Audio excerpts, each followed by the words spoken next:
હું સ્વસ્તિક એજ્યુકેશન કેમ્પસમાં એકવાર ફરીથી આપ સૌનું હાર્દિક સ્વાગત કરું છું. તો ડિયર સ્ટુડન્ટ્સ, આજે આપણે શું વાંચવાના છીએ? આજે આપણે કક્ષા 4ની અંદર આપણે કયો પાઠ ભણતા હતા? દાદા ખોવાયા છે. કયો પાઠ ભણતા હતા? દાદા ખોવાયા છે. તો આજે પાઠ નંબર 2 જે પહેલાં તમે જોયો છે. કયો પાઠ છે? દાદા ખોવાયા છે. એનો પાઠ નંબર 2 જોઈશું. સારું, આની અંદર તમારે શું કરવાનું છે? ગીત ગાવાનું છે. શું કરવાનું છે ડિયર સ્ટુડન્ટ્સ? ગીત ગાવાનું છે. તો આજે આપણે અહીંયા ગીત ગાવાનું ચાલુ કરીએ. સારું, ચાલો જોવા જઈએ મેળું. ચાલો જોવા જઈએ મેળું. મેળામાં મજા કરીશું. ચાલો જોવા જઈએ મેળું. એટલે આ ગીતની અંદર શું કહેવામાં આવેલું છે કે આપણે મેળો જોવા માટે જઈએ અને મેળામાં મજા કરીશું. મેળામાં જઈ શું કરીશું? ચક્કર ચક્કર ચોકડોળમાં ફરીશું. શું કરીશું? મેળામાં જઈને ચક્કર જે ચકડોળ આવે છે એની અંદર બેસીને ગોળ ગોળ ફરીશું. ઝાડાપાડા હાથી પર બેસીશું. ચાલો જોવા જઈએ મેળો. જે હાથી છે ઝાડોપાડું એની ઉપર બેસીશું. પછી મેળામાં જઈ શું ખાશું? તીખી મીઠી ભેળ ખાશું. મેળામાં જઈને શું ખાઈશ? તીખી મીઠી ભેળ. ઠંડો આઈસ્ક્રીમ ખાશું. ચાલો જોવા જઈએ મેળો. અને શું ખાઈ બીજું? ઠંડો આઈસ્ક્રીમ. મેળામાં જઈ શું લેશું? બેન માટે બંગડી, ભાઈ માટે ભમરડો, મમ્મી માટે માળા લઈશું, પપ્પા માટે પાકીટ લઈશું. ચાલો જોવા જઈએ મેળો. આપણે અહીંયા મેળામાં જઈને બેન માટે બંગડી લઈશું, ભાઈ માટે ભમરડો લઈશું, એના પછી મમ્મી માટે માળા અને પપ્પા માટે પાકીટ લઈશું. સારું, આવી રીતે તમારું એક ગીત હતું જે તમારે અહીંયા ગાવાનું છે, જે મેં તમને સમજાવી દીધું છે. उसके बाद डियर स्टूडेंट्स यहाँ पे क्या है? बातचीत है. क्या है? बातचीत. આ ગીતની કઈ લીટી ગાવી તમને ખૂબ ગમી? આ જે ગીત આપેલું હતું એની અંદર કઈ લીટી જે છે તમને બહુ ગમી છે? આ મેળામાં જઈને તમે શું કરશો? આ જે મેળો હતો એના અંદર જઈને તમે શું કરશો? મેળામાં તમે ખોવાઈ જાઓ તો કોને મળશો? મેળાની અંદર તમે અગર ખોવાઈ જાઓ તો કોને મળશો? સારું, એના પછી તમારે અહીંયા શું કરવાનું છે? હા કે ના લખો. શું કરવાનું છે ડિયર સ્ટુડન્ટ્સ? હા કે નામાં ઉત્તર લખવાના છે. મેળામાં તરવાનું છે? ના. મમ્મી માટે બંગડી લેવાની છે? ના. મારા માટે ભમરડો લેવાનો છે? ના. ભેળ ખાવા જવાનું નથી? ના. ચકડોળમાં બેસવાનું છે? હા. મેળામાં ખરીદી કરવાની નથી? ના. બાઈ માટે આઈસ્ક્રીમ લેવાનું છે? ના. ચોકલેટ ખાવાનું નક્કી છે? ના. પપ્પા માટે પાકીટ લેવાનું છે? હા. ઘોડા પર બેસવાનું છે? તો ના. આવી રીતે તમારે હા કે નામાં આન્સર લખવાના છે. હવે આપણે શું કરીશું? હવે આપણે આગળ જોઈશું. પછી ડિયર સ્ટુડન્ટ્સ, તમારે અહીંયા શું કરવાનું છે? જુઓ અને લખો. તમારે આની અંદર જોવાનું છે અને લખવાનું છે. જેમ આ શેનું ચિત્ર આપેલું હતું? હાથી અને છોકરાઓનું. તો હાથીનું ચિત્ર છે, અહીંયા તમને લખેલું છે હાથીનું ચિત્ર છે. 2 છોકરા બેઠા છે, બહેન આગળ છે. એના પછી આ શેનું ચિત્ર છે? છોકરી આઈસ્ક્રીમ ખાઈ રહી છે એનું ચિત્ર આપેલું છે. તો આ આઈસ્ક્રીમ છે. છોકરી આઈસ્ક્રીમ ખાય છે. ઠંડો આઈસ્ક્રીમ ખાશું. એના પછી આ જે ચિત્ર છે તે શેનું ચિત્ર છે? એક છોકરી છે તે રમકડું પકડેલી છે. તો આ રમકડાનું ચિત્ર છે. છોકરી રમકડું લે છે, હું રમકડું લઈશ. આવી રીતે તમારે શું કરવાનું છે? વાક્ય બનાવવાના છે. સારું ડિયર સ્ટુડન્ટ્સ, હવે આગળ જોઈશું. ડિયર સ્ટુડન્ટ્સ, હવે તમારે આની અંદર શું કરવાનું છે? પાઠ આપેલું છે એટલે એક વાર્તા આપેલી છે. દાદા જ જોઈએ. અહીંયા હેડિંગ શું આપેલું છે? વાર્તાનું દાદા જ જોઈએ. આપણે વાંચીએ એટલે આપણને ખ્યાલ આવે કે આ પાઠની અંદર શું આપેલું છે. આ પાઠ એક વાર્તા પર આધારિત છે. पत्रकनगर आनंद मेड़ो હતો. पत्रकनगर जो था डियर स्टूडेंट्स, उसमें एक मेला था. બધા મેળાની વાતો કરતા હતા. પત્રકનગરમાં આશીષ સોસાયટી હતી. તેના બંગલા નંબર 3માં યજ્ઞ રહે, તે પણ એના દાદા ત્રિકમદાસ સાથે. आनंद मेला में गयो ते बहु खुश હતો. डियर स्टूडेंट्स, यहाँ पे पत्रकनगर में आनंद मेला लगा हुआ था. उसमें सब लोग मेले की बातें कर रहे थे. पत्रकनगर में एक आशीष नाम की सोसाइटी थी. उसमें बंगला नंबर 3, उसमें यज्ञ नाम का एक लड़का रहता था. वो अपने दादा त्रिकमदास के साथ रहता था और वो अपने दादा के साथ आनंद मेले में गया था और वो बहुत खुश था. उसके बाद यज्ञ तो सीधो रमकડાની દુકાને ઊભો રહ્યો. તેને કહ્યું, દાદા મને આ રમકડું લઈ આપો. દાદા કહે, કોઈ રમકડું લેવાનું નથી. अब जो यज्ञ है वह सीधा एक खिलौने की दुकान थी, उसमें जाके खड़ा हो गया और क्या बोले, दादा मेरे को एक खिलौना लेके दो. और उसके दादा ने क्या बोला, यहाँ पे तुम्हें कोई खिलौना नहीं मिलेगा. એના પછી તેઓ ત્યાંથી આગળ ગયા. યજ્ઞ આઈસ્ક્રીમની દુકાન આગળ ઊભો રહી ગયો. તેને આઈસ્ક્રીમ ખાવાની જીદ કરી. દાદાએ તેને સમજાવતા કહ્યું, બેટા પહેલાં મેળો જોઈ ले, પછી તારે જે જોઈએ તે લઈશ. उसके बाद डियर स्टूडेंट्स, यज्ञ था वो एक आइसक्रीम की दुकान पर रुक गया और उसने आइसक्रीम खाने की जीद की. तब उसके दादाजी ने क्या बोला कि बेटा तू पहले पूरा मेला घूम ले, उसके बाद तेरे को जो चाहिए वो मैं ला के दूंगा.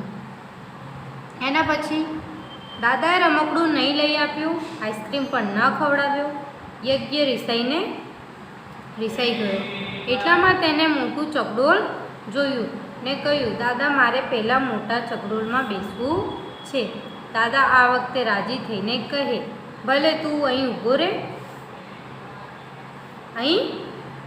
રહે, હું ટિકિટ લઈને આવું. હવે यज्ञ थोड़ा आगड़ गयो અને તેને यज्ञ थोड़ा आगड़ बढ़ा और उसने क्या देखा, एक चकडोल देखा और उसने उसमें बैठने की जिद की. उसके दादाजी ने बोला कि तुम यहाँ पे खड़ा रहे, मैं टिकट लेके आता हूँ. यज्ञने ઊભો રાખીને દાદા ટિકિટ લેવા ગયા. ત્યાં જ એક ખેલ બતાવનાર મોટરસાઇકલ લઈને આવ્યો. આસપાસ એકદમ આવાજ વધી ગયો. દોડધામ મચી ગઈ. યજ્ઞ પર સોંગની સાથે દોડ્યો. દાદા ટિકિટ લઈને આવ્યા. તેમને યજ્ઞને ત્યાં ન જોયો. દાદા હાફડા ફાફડા થઈને યજ્ઞને શોધવા લાગ્યા. હવે અહીં જે यज्ञ जो खड़ा था वहाँ पे एक मोटरसाइकिल आई और उसकी वजह से बहुत सारी दौड़धाम और आवाज़ें होने लगी. तो जो लोग भाग रहे थे उनके साथ में यज्ञ भी भागने लगा. उसके बाद दादाजी उस टिकट लेके आए लेकिन उनको यज्ञ नहीं मिला. तो दादाजी उसको ढूंढने लगे. એના પછી આ તરફ યજ્ઞ રડતો હતો. એક પોલીસ અંકલે તેને રડતો જોયો. તેમને પૂછ્યું, તારું નામ શું છે? તું કોની સાથે આવ્યો છે? યજ્ઞે કહ્યું, દાદા સાથે આવ્યો છું. મારા દાદા ખોવાઈ ગયા છે. પોલીસ અંકલે કહ્યું, ચિંતા ન કરીશ, હું तने तारा घेर पहोंचाड़ी दईश, तू क्या रहे छे। अब डियर स्टूडेंट्स, वह यज्ञ रोता हुआ पुलिस अंकल के रो रहा था, तब उसको पुलिस अंकल ने देखा और उससे पूछा कि तेरा नाम क्या है और तू किसके साथ आया है। फिर उसने क्या बोला कि मैं अपने दादाजी के साथ आया और मैं गुम हो गया हूँ। फिर पुलिस अंकल ने क्या बोला, तू चिंता मत कर, मैं तुझे तेरे दादाजी के साथ तेरे घर में तुझे पहुँचा दूंगा। उसके बाद है यज्ञ रड़ता रड़ता कहूँ, પત્રકનગર આશિષ સોસાયટી, મારા દાદાનું નામ ત્રિકમદાસ છે। આ સાંભળી પોલીસ અંકલે કહે, હું તારા દાદા ત્રિકમભાઈને ઓળખું છું, હું તારા દાદા શોધી આપીશ। यज्ञ ने रोते हुए कहा, मैं पत्रकनगर आशीष सोसाइटी में रहता हूँ, मेरे दादाजी का नाम त्रिकमदास है। और ये सुनकर पुलिस वाले ने बोला कि मैं आपके दादाजी को जानता हूँ और मैं आपके दादाजी को ढूंढ लूँगा। यज्ञ हजू रड़तो હતો। પોલીસ અંકલે કહ્યું, તું રડ નહીં, ચાલ હું તને आइसक्रीम खवड़ाऊँ। पुलिस अंकल ने क्या बोला कि तू रो मत, चल मैं तुझे आइसक्रीम खिलाता हूँ। अब उसके आगे की स्टोरी देखते हैं। अब डियर स्टूडेंट्स, यज्ञ बोल्यो, मारे आइसक्रीम नहीं खावू, मारे तो दादा पासे जવું છે। अब यज्ञ यहाँ पे क्या बोल रहे हैं कि मेरे को आइसक्रीम नहीं खानी है, मेरे को खाली दादाजी के पास जाना है। पुलिस अंकले तेने समझाता कहूँ, तारा दादा आटलामां ज क्या खसे, त्या सुधी ले आ चना जोर गरम खा। यज्ञ रड़ता रड़ता कहूँ, ना मारे कशु खावू नहीं, मारे दादा पासे जवू छे। यज्ञ को पुलिस अंकल ने क्या बोला, तारा दादा आटला में जैसे, मतलब तेरे दादाजी इतने में ही होंगे, तो ये गरम गरम चना जोर। तो यज्ञ ने बोला, नहीं मेरे को कुछ भी नहीं खाना है, मुझे दादाजी के पास जाना है। पुलिस अंकल ने एने यज्ञ धीरे धीरे चालता था। थोड़ी वार में रमकड़ानी दुकान आई। भाई पुलिस अंकले कहूँ, हूँ तने रमकड़ू अपावूँ। यज्ञ कहे, ना मारे रमकड़ू नहीं जोतू, मारे तो दादा पासे जवू छे। पुलिस अंकल वार वार यज्ञ ने रमकड़ू लेवा समझावता हता।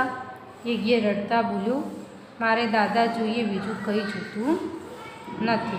डियर स्टूडेंट्स, अब पुलिस अंकल बार बार में यज्ञ को समझा रहे थे, लेकिन वह क्या बोल रहे हैं, मुझे कुछ भी नहीं चाहिए, मुझे केवल मेरे दादाजी ही चाहिए।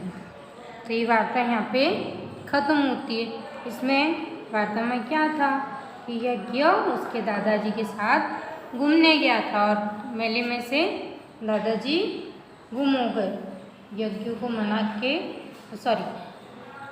दादाजी मेले के अंदर गुम हो गए और यज्ञ को खाली जितना भी समझा वो क्या बोले, मुझे कुछ भी नहीं चाहिए, मुझे अपने केवल दादाजी ही चाहिए। ठीक है।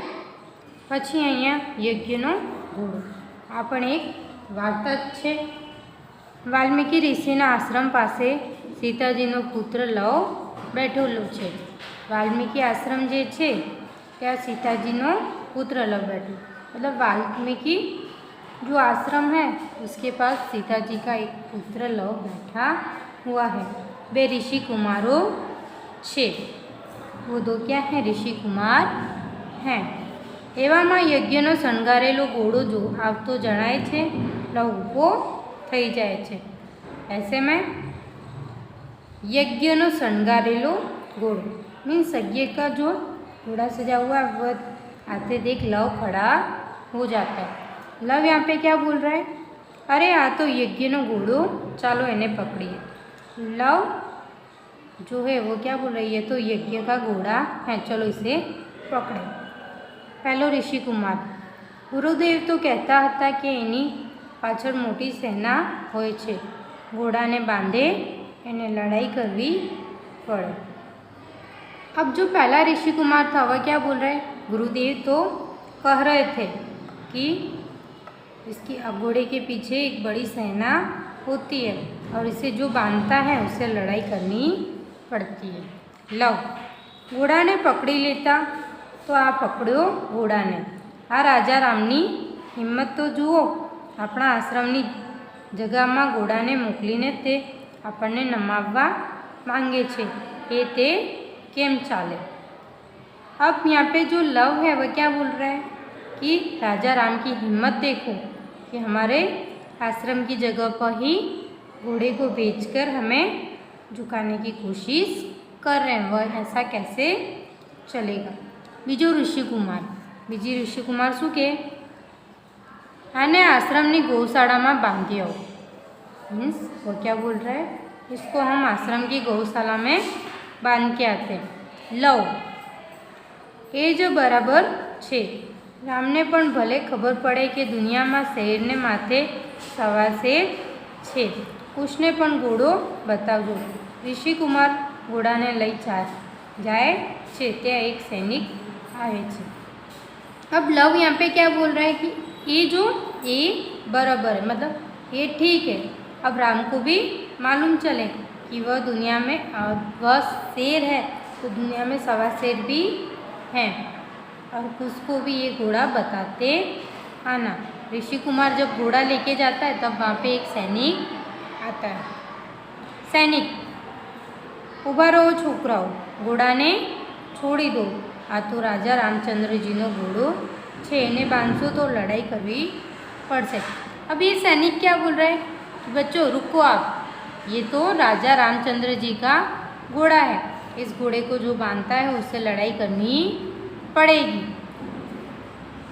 लव धनुष संभालता तो हमें तैयार छे. लव यहाँ पे क्या बोल रहा है कि हम लड़ाई के लिए तैयार हैं. कुश प्रवासी ने हाँ हाँ हमें तैयार छे. कुश भी क्या बोल रहा है कि हाँ हाँ हम भी तैयार हैं. लव भाई कुश हमણાં तू खसी जा, आ एकलो छे एनी साथे हूँ एकलो ज लड़ीश. अब लव जो है वह कुश को क्या बोल रहा है कि भाई तुम हट जाओ यहाँ से, ये अकेला है, इसके साथ मैं ही लड़ूंगा. बेऊ लड़े छे. लव सैनिक ने जमीन पर पसाड़े छे. सेनाना बीजा सैनिको आवे छे, एमने पण लव कुश हरावे छे. अब यहाँ पे दोनों झगड़ रहे हैं और सैनिक को जमीन पर गिरा दिया. उसके बाद सेना के दूसरे भी सैनिक आते हैं, उनको भी लव हरा देता है. सुमंत अरे मात्र 2 छोकराओए आटला बधा सैनिकों ने हरावी दिया. अब सुमंत जो है वह क्या बोल रहे हैं कि अरे केवल 2 बच्चों ने ही इतने सारे सैनिक को हरा दिया. चंद्रकेतु अजब छोकराओ लागे छे. मीन्स ये जो बच्चे हैं वह अलग ही लग रहा है. तो आ एक अमारी बातचीत હતી. આમાં કેટલા પાત્ર હતા? લવ, ઋષિ, બીજો ઋષિ, સૈનિક, કુશ, સુમંત, ચંદ્રકેતુ. આ એક આટલા બધા પાત્રો હતા અને એની અંદરની જે વાતચીત થઈ ઘોડાને લીધે, આ કોનો ઘોડો હતો? તો આ યજ્ઞનો घोड़ो હતો. तो ये यज्ञ के घोड़े को लेके बातचीत हुई डियर स्टूडेंट, तो मैंने आपको यहाँ पे समझा दिए. तो ये खाली आपको केवल पढ़ना है और समझना है. ठीक है, तो जय गायत्री. अस्तु.